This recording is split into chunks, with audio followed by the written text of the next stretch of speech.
Hey, this is also Definition, and I'm gonna do a quick review of NXT tonight. And now we're gonna start with the Chuck of the Night. My Chuck of the Night is gonna be Kelani turning heel, which she was already kind of heelish anyway, but she decided to use her TNA Championship belt to hit Jordynne Grace and win the match, which I didn't really mind because she was still acting kind of heelish. But yeah, that was kind of the Chuck of the Night for me.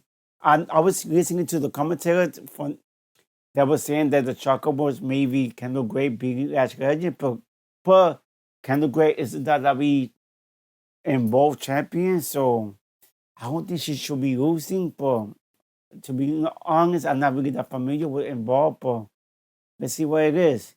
And now the worst match for the night, for me, it will be Myles Borne versus Tavion Heights, which they had an okay match, but it didn't make sense because the reason they both was wrestling, because they both wanted to a shot to wrestle Josh Bridge.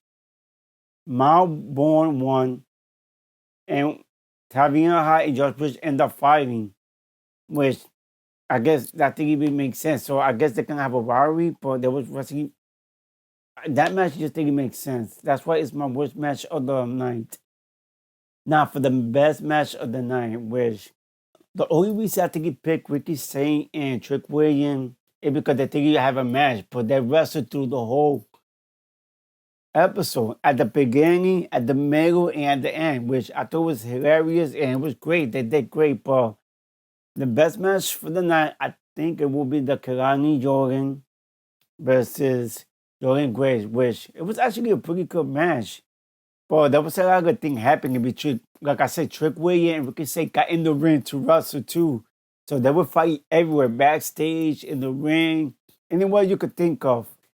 And they even had a oh my god moment, but yes, the best match of the night will be Kelani Jordan versus Jordynne Grace. Now, for my MVP, that was a little bit, not really. I think Tatum passes my MVP because she just wanted to defend the belt to everybody. She decided to bring out a wheel to see which wrestler she was going to wrestle. And of course, it ended up being Lola Vice.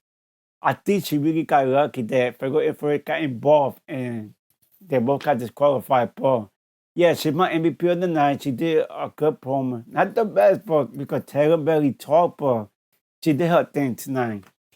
And my rating for the show, which I don't think some of the match was average. It was kind of hard for me to find the best match. But I'm going to give it a 7 just because of Ricky Saint and Trick Williams because they was fighting through the whole episode and some of the backstage segment was pretty good. So I think my rating for this show is going to be a 7. And yeah, I'm going to keep it simple. So if you like what I'm doing, because I love what you're doing, you can always follow us at TikTok, Instagram, Facebook, and you can always subscribe at YouTube. And if you're still watching us, I just want to say thank you and peace.